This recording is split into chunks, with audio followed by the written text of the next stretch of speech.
Oke, baik semuanya, di video kali ini kita akan bahas spesial mengenai bedah buku Psychology of Money. Ya, banyak dari kita yang pengen tahu isinya dari buku Psychology of Money. Ini sangat membantu kita untuk menentukan kebiasaan kita untuk keuangan ya kawan-kawan. Jadi di Psychology of Money ini semua orang banyak terbantu karena buku ini, karena ini memiliki cukup banyak sekali informasi di sini dan kita menyerapkan ke dalam kehidupan sehari-hari. Ini terjual lebih dari 6 juta kopian ya. Ini cukup bestseller bukunya. Jadi di video kali ini kita akan bahas sepertinya tentang kita bedah buku Psychology of Money dalam durasi pendek. Apa saja sih yang dibahas oleh Psychology of Money? Kenapa orang sangat banyak sekali terbantu oleh buku ini? Paling pertama adalah orang kaya belum tentu pintar dan orang pintar belum tentu kaya. Ini adalah konsep dari buku Psychology of Money, di mana banyak orang yang percaya kalau pintar itu pasti kaya. Padahal buku Psychology of Money justru bilang sebaliknya. Financial success is not hard science, it's a soft skill how you behave. Artinya yang bikin seseorang kaya bukan seberapa pintar otaknya ya, tapi seberapa bijak perilakunya. Ini yang kita bahas di dalam buku Psychology of Money ini. Yang pertama kita ada bedah bab 1. Bab 1, banyak orang yang punya gaji tinggi, sekolah tinggi, bahkan kerja di perusahaan luar, memiliki penghasilan beberapa ratusan juta rupiah per bulan, dan karena uang itu adalah lebih soal karakter daripada kecerdasan kita. Kunci sukses keuangan kita lihat dari kisah nyata. Yang pertama adalah kisah nyata Ronald Reagan versus Richard, di mana kisah berdua ini berbanding terbalik ya. Yang pertama adalah kisah Ronald Reagan. Ronald Reagan yang seorang tukang pom bensin di Amerika. Dia operator sebuah mesin pom bensin ya di Amerika. Dia hidup hemat sekali, investasi rutin, dan nggak pernah flexing di dalam hidupnya. Itu dia meninggal, semua orang kaget. Kenapa kaget? Karena dia meninggalkan lebih dari 8 juta dolar untuk amal dan keluarga dia. Itu adalah warisan dari dia. Jadi ini dibandingkan dengan satunya adalah si Richard Foscon, mantan eksekutif dari Merrill Lynch ya, bergelar tinggi, penghasilan yang besar, gaya hidupnya mewah. Tapi akhirnya apa? Akhirnya bangkrut, rumahnya disita.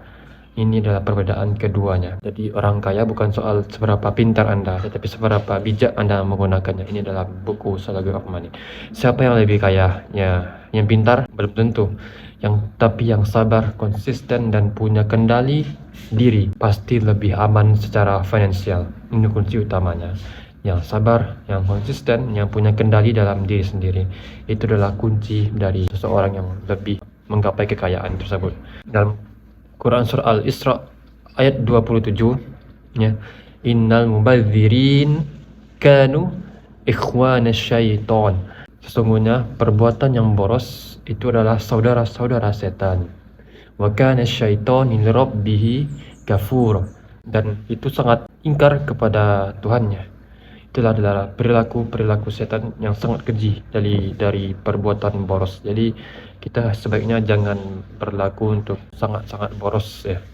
Karena ya, dalam Psychology of Money ini buku sangat membantu semua orang akan sadar apakah dia, walaupun dia punya penghasilan yang besar, tetapi hasilnya nggak ada ya, malah dia bangkrut sendiri dibandingkan dengan orang yang biasa-biasa aja, gajinya nggak seberapa, dia mendapatkan 8 juta dolar. Bayangkan 8 juta dolar setelah dia meninggalkan hartanya. Jadi penutup yang bisa diambil adalah, so the lesson is clear.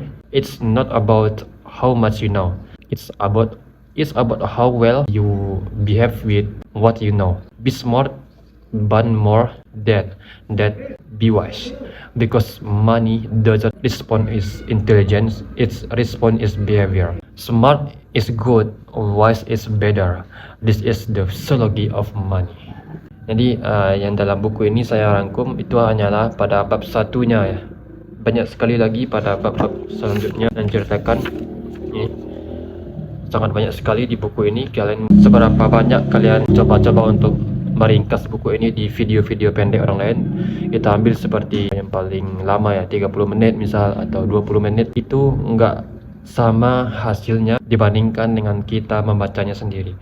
Nah, jadi alangkah baiknya kita untuk membaca buku ini sendiri supaya hasilnya lebih maksimal dalam otak kita. Dimana kalau kita hanya untuk melihat seberapa persen orang untuk merangkumnya, itu nggak akan menarik semuanya ilmu dalam kepala kita.